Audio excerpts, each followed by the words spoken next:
Miss you. Well, today, organizations from around the state are coming together to help homeless veterans. Good Day Oklahoma's Jamison Keefover is joining us live from downtown. So, Jameson, what should people know about this effort? Yeah, Shelby and Wayne, there are hundreds of homeless veterans living in Oklahoma, according to federal data. But today, there's an event that's going to help people get connected to their benefits as well as their basic needs. We talked to one nonprofit founder who is a veteran herself, and she is working to make sure that people have access to those needs. She said that her organization helps people find hope and purpose after serving in the military. Paseo Avenues on Northwest 25th Street looks like any other building, but the staff is serving service members. Warner Cruikshank is one of the many veterans that struggled with homelessness before ending up here. I figure if I was still out in the street, I probably wouldn't be living right now. Cruikshank lived a normal life. He served in the Marine Corps and was married for 42 years until his wife passed away. But at some point, he says he became dependent on drugs, homeless, and surrounded by the wrong people using his Social Security checks to score drugs. When I was out there in the street, the people I thought they were my family, they wasn't doing nothing, just using me. 1 year ago, he found Paseo Avenues, a nonprofit that helps homeless veterans and disabled adults.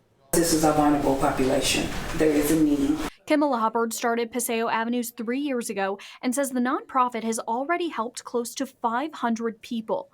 She's an Army veteran herself and spent 20 years helping people struggling with homelessness. The reason people are homeless is nothing what you think. Exploitation, abuse of elderly, those come in. We get a lot of referrals from Adult Protective Services, where there's a senior in the home or a veteran in the home that's being abused mentally and financially, and so they take them out of the homes and they bring them to us. Right now, Paseo Avenues is serving 67 people with room for 96.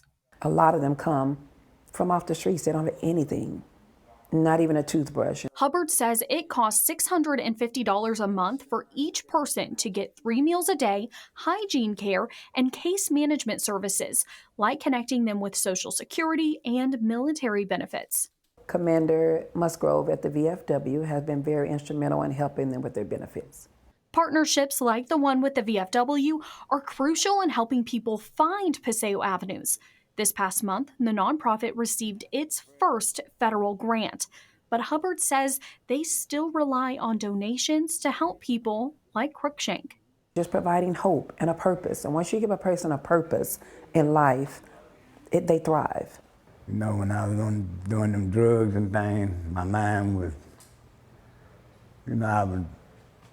couldn't think about what I wanted out of life. But now, since I'm here and I ain't on drugs, my mind is more on what I need. Hubbard said an immediate need for the nonprofit is transportation. She says staff currently take residents to doctor's appointments in their own vehicles.